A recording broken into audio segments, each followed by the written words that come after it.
As-tu déjà réfléchi aux raisons pour lesquelles certaines relations brisées finissent par se rétablir? Selon certaines études, environ 9% des relations qui se terminent pourraient être récupérées grâce à un principe philosophique vieux de plus de 2000 ans. La plus dévastatrice erreur que l'on commet souvent lorsqu'un amour s'éloigne n'est pas d'aimer trop, mais de céder son pouvoir émotionnel à quelqu'un qui ne le mérite pas. Au lieu de combler le vide créé par la rupture, nous poursuivons désespérément l'autre. Écrire des messages, appeler sans relâche, supplier une seconde chance. Or, ces comportements ont exactement l'effet inverse de celui escompté. Non seulement on perd toute notre force, mais on éloigne définitivement l'autre. Ce que personne ne nous explique, c'est que cette attitude viole le principe stoïcien du vide magnétique. Les anciens stoïciens savaient quelque chose que la psychologie moderne redécouvre. Les gens ne valorisent pas ce qui est toujours disponible. Quand on montre de la désespérance en étant constamment présent, on élimine le mystère et l'attrait. En remplissant chaque espace de notre présence, on supprime la tension et le désir naturel qui pourrait naître. Au contraire, plus tu crées d'espace, plus l'attraction que tu génères est forte. Imagine ta relation comme une danse. Lorsque ton partenaire fait un pas en arrière, ton instinct te pousse peut-être à faire 2 pas en avant pour compenser. En agissant ainsi, tu brises l'harmonie de la danse. Le principe du vide magnétique t'enseigne à faire également un pas en arrière, créant un espace qui incite naturellement l'autre à avancer vers toi. Il en va de même que lorsque tu jouais enfant à attraper des papillons. Plus tu courais après eux, plus ils s'éloignaient. Mais si tu restais immobile, parfois l'un d'eux venait se poser près de toi. Les stoïciens ont compris ce principe il y a des millénaires. La poursuite génère de la résistance, tandis que l'espace crée de la curiosité. Les messages désespérés, les appels incessants et les suppliques passionnées n'ont pas l'effet désiré. Ils repoussent la personne et confirment sa décision de partir. En revanche, le vide magnétique inverse complètement cette dynamique. Lorsque tu arrêtes de combler chaque espace laissé par l'autre, tu crées un vide émotionnel que l'autre commence à ressentir. Ce n'est pas un tour de manipulation, c'est une loi émotionnelle aussi réelle que la gravité. L'espace vide attire. Le pouvoir du silence. Lorsque tu appliques le principe du vide magnétique, quelque chose de fascinant se produit au niveau psychologique. La personne qui s'est éloignée de toi s'attendait probablement à te voir désespéré. Or, si elle ne reçoit pas la réaction attendue, si tu restes silencieux et digne, cela crée chez elle une dissonance cognitive. La réalité ne correspond pas à ses attentes. Petit à petit, cette dissonance nourrit des questions et des inquiétudes intérieures. Pourquoi ne me cherche-t-il pas? A-t-il rencontré quelqu'un d'autre? Suis-je si important pour lui qu'il ne fasse pas un effort? Le silence éveille la curiosité. Le philosophe Épictète enseignait que nous devons nous concentrer uniquement sur ce qui est sous notre contrôle. Tu ne peux pas contrôler les sentiments de l'autre, mais tu as un contrôle absolu sur ta propre réponse face à son absence. En créant ce vide intérieur, au lieu de le combler de façon désespérée, tu reprends les rênes de ton pouvoir personnel. Ce principe ne consiste pas à manipuler les émotions de l'autre, mais à retrouver ton centre et ta dignité. Le silence a alors un pouvoir que les mots ne peuvent égaler, surtout dans un monde où tout le monde cherche à être entendu. Lorsque tu réponds à la distance avec un silence digne, tu n'es pas passif, tu actives l'une des forces psychologiques les plus puissantes, la curiosité. Le silence crée des questions là où les mots apporteraient des réponses, et ce sont les questions, non les réponses toutes faites, qui maintiennent l'intérêt vivant. Il y a cependant une différence cruciale entre le silence comme tactique manipulatrice et le silence stoïcien. Le premier cherche à punir l'autre pour qu'il réagisse, tandis que le second cherche à honorer ta dignité et à offrir un espace propice à une véritable réflexion. Il ne s'agit pas d'ignorer par vengeance, mais de reculer pour vous permettre, à toi et à l'autre, de vous voir plus clairement, sans la brume du désespoir. Le silence crée un vide qui peut changer la dynamique de la relation. Celui qui s'éloigne commencera à se demander si sa décision était la bonne. Si cette personne revient, elle le fera depuis un lieu de véritable intérêt. Si elle ne revient pas, tu auras déjà récupéré ton pouvoir et seras prêt à attirer à toi un amour véritable qui te valorise. Le vide magnétique et le silence sont donc des outils puissants pour transformer ta dynamique relationnelle. Ils ne sont pas des manipulations, mais des principes profonds qui te permettent de retrouver ton pouvoir intérieur et d'attirer à toi ce que tu désires vraiment, sans te sacrifier. Le silence communique une force que les mots ne peuvent égaler. Il transmet le respect de soi, la force intérieure et une confiance tranquille en sa propre valeur. Ces qualités sont infiniment plus attractives que la nécessité ou la désespérance.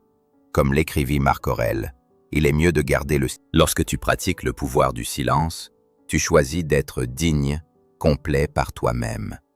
Cette présence silencieuse est magnétique parce qu'elle est authentique. Devenir précieux, l'attraction stoïcienne. L'attraction stoïcienne commence avec une idée radicale. Ton objectif n'est pas d'être aimé, mais d'être précieux. Plutôt que de diriger toute ton énergie à montrer à l'autre combien il a eu tort de te quitter, concentre-toi sur le fait de devenir une personne intègre, équilibrée et en paix avec elle-même. C'est comme la différence entre courir après un papillon et créer un jardin qui les attire naturellement. En bâtissant ton propre jardin intérieur, tu deviens naturellement attirant sans avoir à pourchasser qui que ce soit. Réfléchis à ces deux personnes abandonnées par leur partenaire. La première passe son temps à essayer de récupérer cet amour. Elle envoie des messages constants, change d'apparence et ajuste sa personnalité pour plaire à l'être parti. La deuxième applique l'attraction stoïcienne. Elle investit la même énergie dans son développement personnel. Elle améliore ses compétences, approfondit ses amitiés, explore de nouvelles passions, tout en préservant sa dignité. Laquelle de ces deux personnes te semble la plus attirante? La réponse est évidente. C'est celle qui évolue pour elle-même. Épictète disait « Ne cherche pas à ce que les choses se passent comme tu le souhaites. Souhaite qu'elles se passent comme elles se passent, et tu seras heureux. » Appliqué aux relations, cela signifie accepter pleinement la réalité présente. Cette personne a décidé de s'éloigner. Dirige ton énergie, non pas pour changer cette réalité, mais pour t'épanouir malgré elle. En acceptant cette situation et en te concentrant sur ton propre épanouissement, tu crées les conditions parfaites pour l'attraction stoïcienne. Les stoïciens insistent sur l'abondance émotionnelle. Savoir que tu es complet par toi-même est le plus puissant des aimants pour attirer l'amour. La plupart des gens fonctionnent depuis un sentiment de pénurie émotionnelle. Ils croient avoir besoin de l'amour d'une personne spécifique pour être complet. Les stoïciens comprenaient que cette mentalité bloque l'amour véritable. La psychologie moderne le confirme avec la théorie de la réactance. Les êtres humains valorisent davantage ce qu'ils perçoivent comme rare ou en danger. Lorsque celui qui t'a quitté te voit prospérer sans lui, qu'il constate que tu as accepté sa décision et que tu construis une vie précieuse, un effet de réactance se déclenche. Il remet en question son choix. « Ai-je fait une erreur en partant ?» se demandera-t-il. L'attraction stoïcienne agit sur 3 niveaux. D'abord, elle te libère de la souffrance et de la dépendance émotionnelle. Ensuite, elle fait de toi une personne... Enfin, conséquence naturelle des 2 premiers, elle augmente considérablement ton attractivité aux yeux de l'autre, précisément parce que tu n'essaies plus de l'être. Il est important de comprendre que l'attraction stoïcienne n'est pas une stratégie de manipulation. Si tu la pratiques uniquement dans le but de récupérer quelqu'un, elle ne fonctionnera pas. L'intention désespérée filtrera dans tes actions. La véritable attraction stoïcienne nécessite une transformation authentique. Tu dois réellement te valoriser indépendamment du retour de l'autre. Ce chemin passe par de petites décisions quotidiennes. Chaque fois que tu choisis de ne pas consulter son profil sur les réseaux sociaux, chaque fois que tu investis du temps dans une amitié ou une passion au lieu de ruminer le passé, tu actives ton champ magnétique naturel. Chaque fois que tu te traites avec respect et dignité, tu renforces cette attractivité de l'intérieur vers l'extérieur. Les stoïciens, comme Marc Aurèle, pratiquaient ce qu'ils appelaient « amor fati », l'amour du destin, même dans la douleur. Lorsque tu es capable de voir la fin d'une relation, non pas comme une tragédie, mais comme une opportunité de mieux te connaître et de renforcer ton caractère, quelque chose de magique se produit. Tu deviens irrésistible, non pas parce que tu essaies de l'être, mais parce que ta force intérieure authentique rayonne plus fort que jamais. Le désir inversé. Inverser la dynamique du désir. Un phénomène psychologique profond confirme ce que les stoïciens pressentaient. Plus tu désires intensément que quelqu'un t'aime, moins il est probable que cela se produise.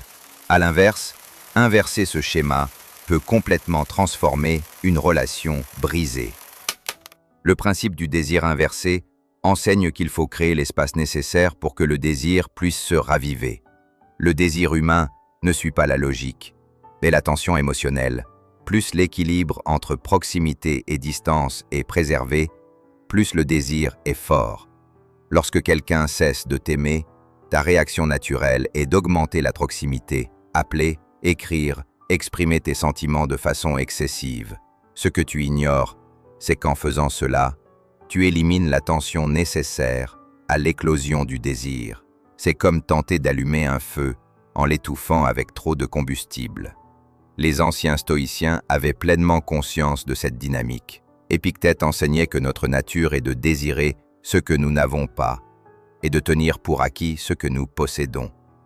Lorsque l'autre sait que tu es entièrement disponible, son désir pour toi diminue paradoxalement, non pas parce que tu es moins précieux, mais parce que l'incertitude disparaît. Imagine deux situations.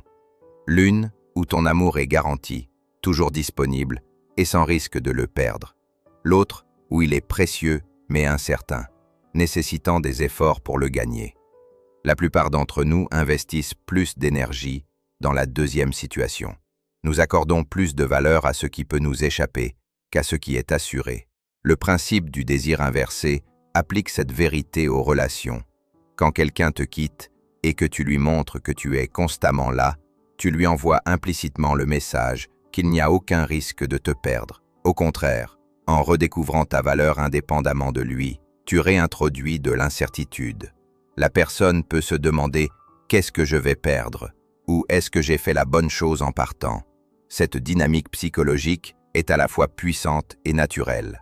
En te montrant indifférent aux besoins de reconquête, tu déclenches chez l'autre ce que Marc Aurèle évoquait, l'idée que la vie est trop courte pour courir après l'approbation de ceux qui ne valorisent pas notre présence. Le principe du désir inversé applique cette vérité aux relations. Quand quelqu'un te quitte et que tu lui montres que tu es constamment là, tu lui envoies implicitement le message qu'il n'y a aucun risque de te perdre. Au contraire, en redécouvrant ta valeur indépendamment de lui, tu réintroduis de l'incertitude. La personne peut se demander « Qu'est-ce que je vais perdre ?» ou « Est-ce que j'ai fait la bonne chose en partant ?» Cette dynamique psychologique est à la fois puissante et naturelle. En te montrant indifférent aux besoins de reconquête, tu déclenches chez l'autre ce que Marc Aurèle évoquait, l'idée que la vie est trop courte pour courir après l'approbation de ceux qui ne valorisent pas notre présence. Appliquer le désir inversé ne signifie pas jouer à des jeux ni simuler des sentiments. Les stoïciens valorisent avant tout l'honnêteté et l'intégrité. Il s'agit d'un changement authentique. Au lieu de concentrer toute ton énergie sur la reconquête, investis-la sur toi-même. Par exemple, au lieu de supplier son attention et son amour, prends la décision consciente de réinvestir cette énergie en toi. Prends soin de ta santé physique et émotionnelle, reconnecte-toi avec des amis que tu avais négligés, redécouvre des passions que tu avais abandonnées. Construis une vie qui te rend heureux, que cette personne revienne ou non. Ce changement sincère dans ton énergie et dans ton approche est exactement ce qui active le désir inversé. Ce qui est puissant avec le désir inversé, c'est qu'il fonctionne même sans y penser. En te concentrant vraiment sur la construction d'une vie précieuse pour toi-même, deux choses merveilleuses arrivent. Soit cette personne revient, attirée par ton énergie et ton authenticité renouvelée, soit tu réalises que tu n'as plus besoin qu'elle revienne, car tu as trouvé une plénitude qui ne dépend pas de sa présence. Les stoïciens appelaient cela amor fati, l'amour du destin. Accepter que même cette fin douloureuse peut être le début de quelque chose de beau. Peut-être que le rôle de cette personne dans ta vie n'était pas d'être ton partenaire à long terme, mais de t'enseigner à te valoriser pleinement. En internalisant cette vérité, tu commences à inverser la dynamique du désir. L'attention que tu portes à ton propre développement personnel crée un aimant naturel pour l'amour. L'absence irrésistible. Valoriser l'absence. As-tu remarqué que parfois, l'absence peut augmenter le désir plutôt que le diminuer. Ce phénomène stoïcien, appelé absence irrésistible, est d'une force qui peut totalement transformer l'amour perdu. Lorsque quelqu'un que nous aimons décide de s'éloigner, notre instinct primaire est de réduire cette distance. On appelle, on écrit, on cherche à le retrouver partout où il pourrait être.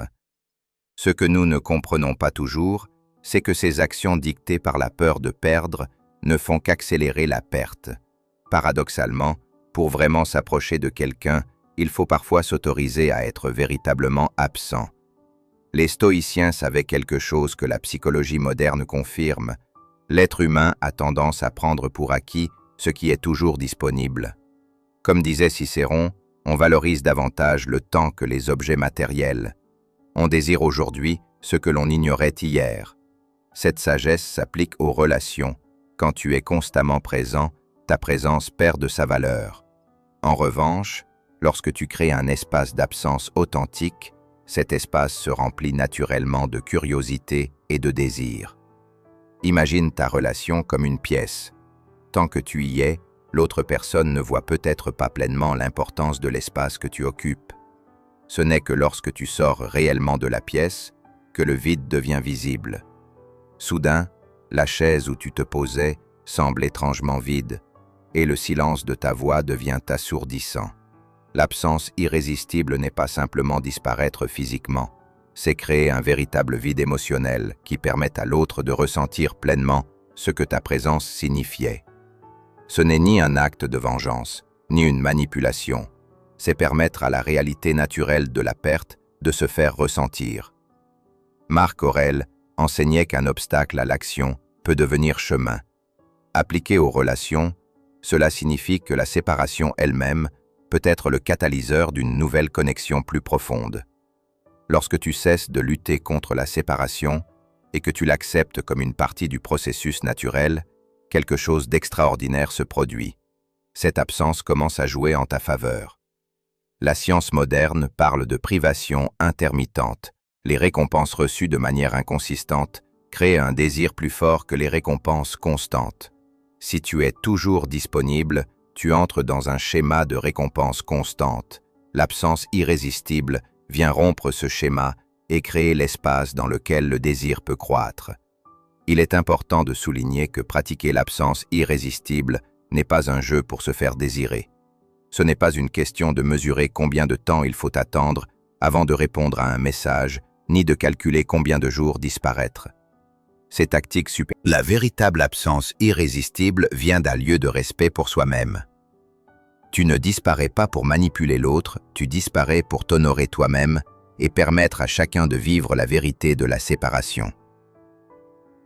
Pratiquer l'absence irrésistible de manière authentique commence par accepter pleinement la décision de l'autre personne de s'éloigner.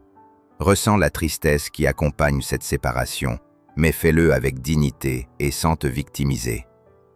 Ensuite, consciemment, offre-toi l'espace nécessaire pour guérir et grandir.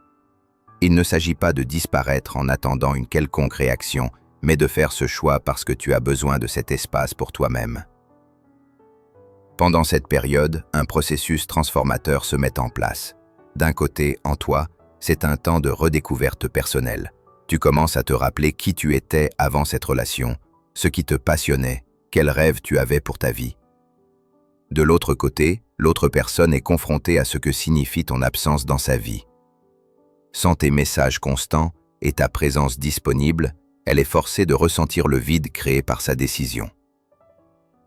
Les stoïciens enseignent que nous devons nous concentrer sur ce qui est sous notre contrôle et accepter ce qui ne l'est pas. Tu ne peux pas contrôler les sentiments de l'autre, mais tu peux parfaitement contrôler ta réponse à son absence. En choisissant de répondre par la dignité plutôt que par le désespoir, et par l'absence totale plutôt que par une présence partielle et suppliante, tu exerces ton pouvoir de la manière la plus pure. L'absence irrésistible opère aussi sur un plan neurologique. Des études montrent que lorsque nous recevons constamment un stimulus agréable, comme la présence permanente d'une personne, notre cerveau produit moins de dopamine, et le plaisir diminue par familiarité. Si cette personne disparaît complètement après une période initiale de malaise, le cerveau commence à se sensibiliser à nouveau. Au retour, l'impact émotionnel sera bien plus grand qu'il ne l'aurait été sans absence. Il y a une différence cruciale entre l'absence destructrice, où tu disparais plein de ressentiments pour punir ou provoquer, et l'absence irrésistible, où tu te retires avec amour-propre, cherchant à grandir et à guérir. L'intention fait toute la différence dans le résultat. Pendant ta période d'absence, il est essentiel de diriger ton énergie vers ta croissance personnelle, et non vers la réaction de l'autre. Si tu vérifies constamment si l'autre a remarqué ton absence, si tu regardes chaque post sur les réseaux sociaux pour voir s'il a réagi à ton départ, tu es encore émotionnellement présent. La véritable absence irrésistible exige que tu te concentres vraiment sur toi-même, sur ta guérison, ta reconstruction, ta vie. Le pouvoir de l'absence irrésistible croît avec le temps. Dans les premiers jours ou semaines, l'autre personne peut se sentir soulagée de ne pas recevoir tes messages désespérés. Mais au fil du temps, ce soulagement initial se transforme en curiosité, puis en une étrange sensation de perte, même si c'est elle qui a choisi de partir. C'est comme si, à travers ton absence totale, elle pouvait enfin réaliser pleinement la valeur de ta présence. Si cette personne revient, ce sera depuis un lieu de désir authentique, non par obligation ou pitié. Si elle ne revient pas, ta période d'absence t'aura permis de construire une vie significative et complète, quelle que soit sa présence. C'est ce que les stoïciens appellent une victoire garantie, un chemin qui te bénéficie indépendamment du résultat extérieur. Souviens-toi que l'objectif ultime de l'absence irrésistible n'est pas de forcer l'autre à revenir, mais de créer l'espace nécessaire pour que vous puissiez voir clairement vos vérités émotionnelles. Si cette vérité révèle que vous devez être ensemble, votre réunion en sera d'autant plus solide. Si elle révèle que vous devez suivre des chemins séparés, vous pourrez le faire avec clarté et respect mutuel. La valeur inaltérable, l'estime de soi à l'épreuve du rejet. As-tu déjà remarqué comment certaines personnes parviennent à garder intacte leur dignité, même lorsqu'elles font face au rejet amoureux le plus dur? Cette force ne naît pas d'un don particulier, mais de la compréhension profonde d'un principe stoïcien fondamental. Ta valeur en tant qu'être humain n'augmente pas lorsque quelqu'un t'aime, ni ne diminue quand quelqu'un cesse de t'aimer. Bien que la douleur du rejet soit réelle, ton essence fondamentale reste inchangée. Confondre notre valeur intrinsèque avec les opinions fluctuantes des autres est la recette d'une vie de souffrance inutile. Épictète, qui passa de l'esclavage à la renommée philosophique, enseignait « Rappelle-toi que ce n'est pas celui qui te critique qui compte, mais celui qui se tient dans l'arène. » Appliqué aux relations, ce principe nous rappelle que notre valeur n'est pas déterminée par ceux qui choisissent de s'éloigner, mais par la manière dont nous choisissons de répondre à cette distance. Lorsque quelqu'un que tu aimes te quitte, la douleur peut être si intense que tu commences à tout remettre en question. Je ne suis pas assez attirant. Je ne suis pas assez intéressant. Qu'ai-je fait de mal? Cette remise en question constante reflète une croyance implicite. Ta valeur dépend de la capacité à garder l'amour de cette personne. La valeur inaltérable défie cette croyance destructrice. Comme l'écrivait Marc Aurèle dans ses méditations, « Très vite tu auras tout oublié, et très vite tout aura oublié ». Cette phrase, loin d'être pessimiste, nous libère. Elle rappelle que tant la douleur du rejet que la validation de l'amour sont temporaires. Ce qui est permanent, c'est ton engagement envers ton intégrité et ta valeur intrinsèque. Imagine un instant que ta valeur soit comme une montagne. Les gens peuvent venir l'admirer. La montagne ne devient ni moins majestueuse quand les visiteurs partent, ni plus imposante quand ils arrivent. Elle est simplement là, stable et immuable. La valeur inaltérable t'invite à t'identifier à cette montagne, et non aux réactions temporaires des visiteurs. La psychologie moderne confirme que les personnes avec la plus grande résilience émotionnelle sont celles qui maintiennent une estime de soi stable, indépendamment des validations externes.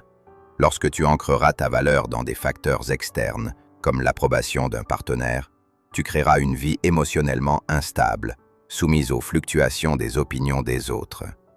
La cultiver commence par reconnaître la différence entre la douleur naturelle de la perte et la croyance optionnelle de la dévalorisation.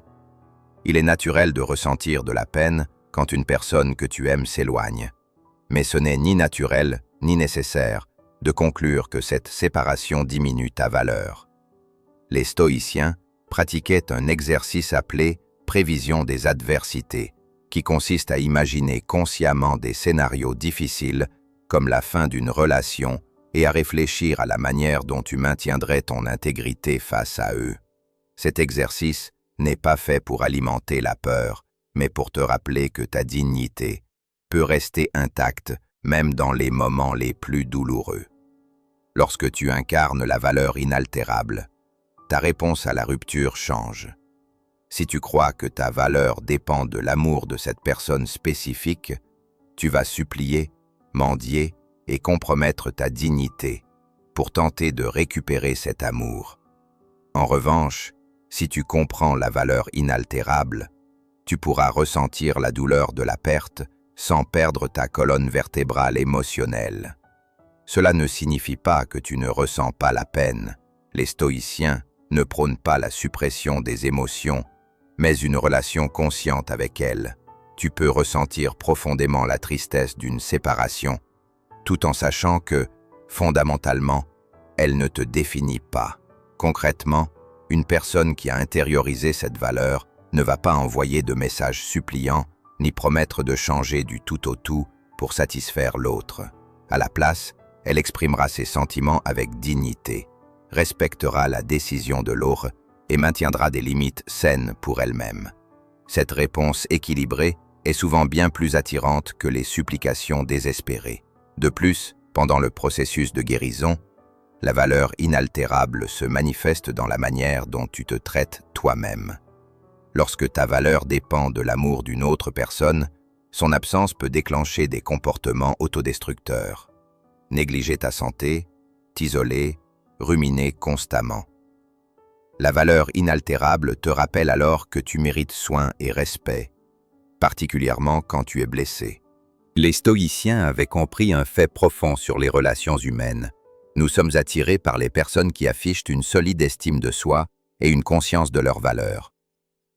Lorsque tu montres que ta valeur reste intacte même après le rejet, tu crées une forme d'attraction basée non pas sur le besoin, mais sur une force authentique. Ce n'est pas un hasard si beaucoup de personnes témoignent que leurs ex les ont contactées précisément au moment où elles ont commencé à vivre pleinement à partir de leurs valeurs inaltérables. Cette libération émotionnelle change même ta perception du comportement de l'autre. Lorsque ton sens de la valeur ne dépend plus de son approbation, tu cesses de surveiller obsessivement chaque mot ou geste, à la recherche de signes de retour.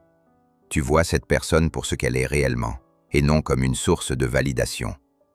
Le paradoxe de la valeur inaltérable est que, en te détachant du besoin de récupérer cet amour spécifique, tu crées souvent les conditions pour qu'il renaisse, pas parce que tu l'essaies, mais parce que ta véritable valeur, qui ne dépend pas de la validation extérieure, est naturellement magnétique.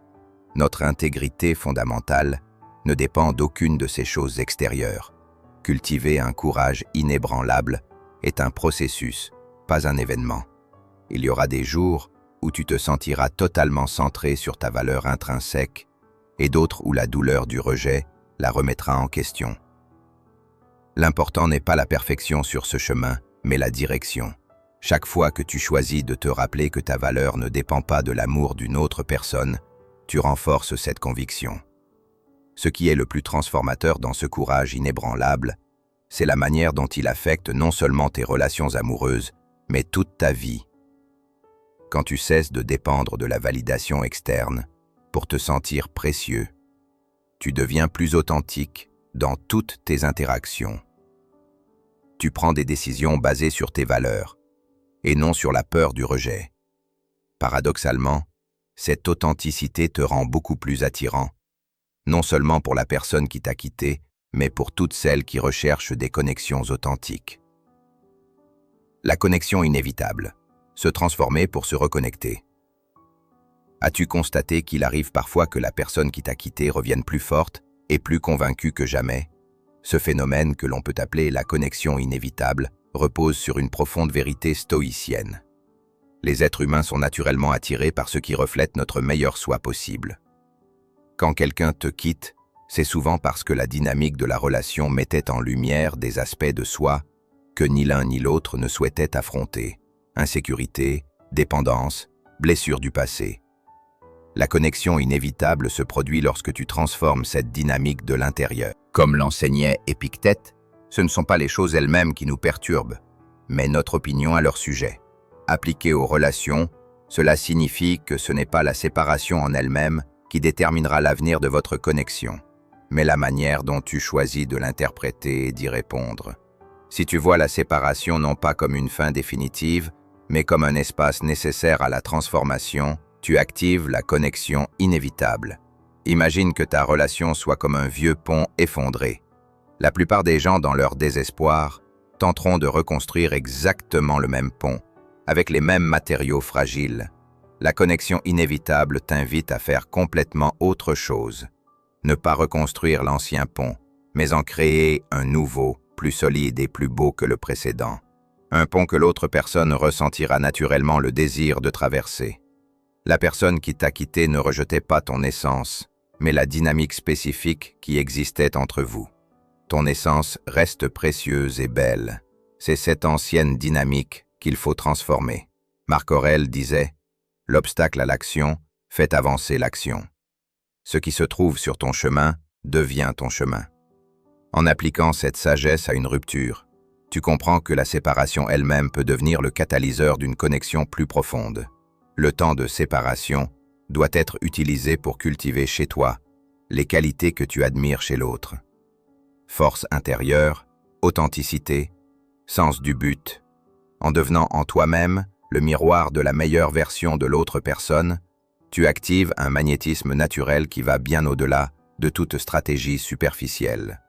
La connexion inévitable opère sur 2 niveaux simultanés. D'abord, elle transforme ta propre douleur en croissance personnelle.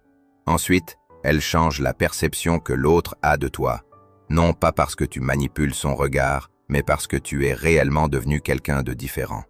Un concept clé de la philosophie stoïcienne illustre ce processus, l'okos, le processus naturel par lequel les êtres humains reconnaissent et sont attirés par ce qui est conforme à leur vraie nature ou à leurs plus hauts idéaux.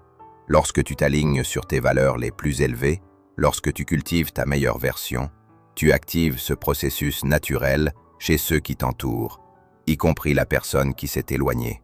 Elle ressentira alors une affinité inconsciente pour la personne que tu es devenue. Il est crucial de comprendre que la connexion inévitable ne consiste pas à feindre un changement pour impressionner l'autre. Le stoïcien valorise l'authenticité plus que tout.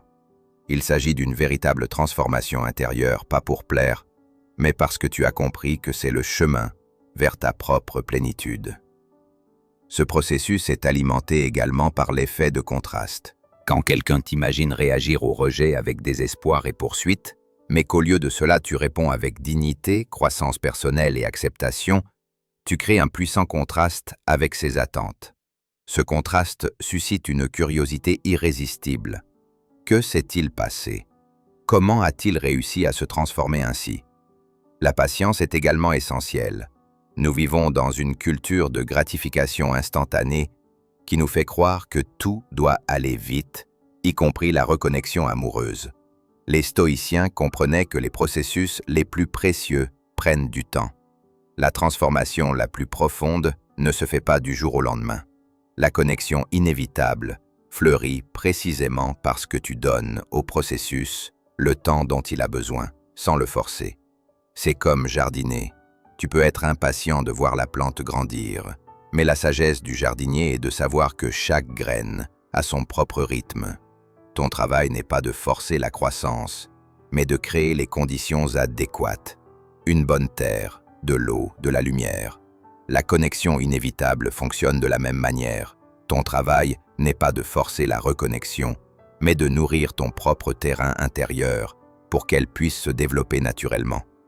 Un aspect particulièrement puissant de la connexion inévitable est la manière dont elle transforme la communication lorsqu'elle survient. Quand tu interagis depuis un lieu de complétude intérieure, au lieu de besoins désespérés, chaque mot, chaque geste, chaque silence a une qualité totalement différente. Tu n'essaies pas de convaincre ou de persuader. Tu es simplement ta version la plus authentique et centrée. Cette authenticité a un pouvoir magnétique que les mots calculés ne pourront jamais égaler. En fin de compte, même si nous ne pouvons pas contrôler directement les actions des autres, Les stoïciens nous rappellent que nous avons un contrôle total sur notre propre évolution. En dirigeant toute notre énergie vers cette évolution personnelle, vers notre croissance, notre dignité et notre force intérieure, nous activons un champ magnétique qui peut influencer positivement des situations qui semblaient hors de portée. Des études neurologiques montrent d'ailleurs que le cerveau humain valorise ce qui évolue positivement. En évoluant intérieurement, nous devenons des versions plus fascinantes de nous-mêmes. Et cela nous rend plus attirants aux yeux des autres, non pas par un changement physique, mais parce que nous dégageons plus d'intériorité. Enfin, rappelle-toi le concept stoïcien d'amor fati, l'amour du destin. Cela implique d'accepter pleinement la situation actuelle, y compris la séparation douloureuse, et de créer l'espace nécessaire à la transformation. Ce n'est pas une résignation passive, mais une acceptation active. Voir chaque épreuve comme une opportunité d'évolution, plutôt que comme une malédiction. En pratiquant cette acceptation active, on cesse de chercher désespérément la personne perdue et on se concentre sur le fait de devenir la meilleure version de soi-même.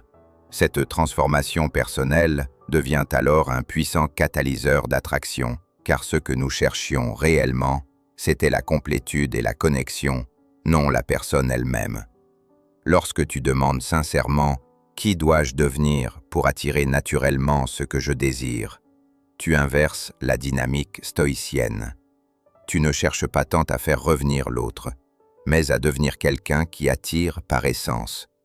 Comme le disait Épictète, dites d'abord à vous-même quel genre de personne vous voulez être, puis faites ce que vous devez faire. Cette sagesse s'applique parfaitement aux séparations. Plutôt que de te focaliser sur la reconquête, concentre-toi sur la reconstruction de toi-même. C'est cette transformation authentique qui peut éventuellement faire revenir quelqu'un, non par pitié ou obligation, mais par un désir sincère. Conclusion. En appliquant ces principes stoïciens de vide magnétique, de silence, d'attraction par la plénitude, de désir inversé et de connexion inévitable, tu engendres un changement intérieur profond. L'amour véritable ne se force pas, il se nourrit du respect de soi, de l'authenticité et de la croissance personnelle.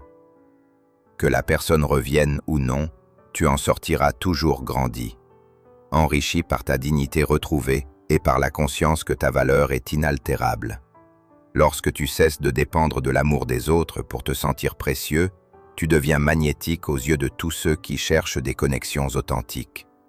Ta vie, transformée de l'intérieur, attire naturellement ce qui résonne avec ta meilleure version. En te concentrant sur ta propre évolution et en créant cet espace authentique autour de toi, tu donnes à l'amour la chance de naître naturellement, solide et libre.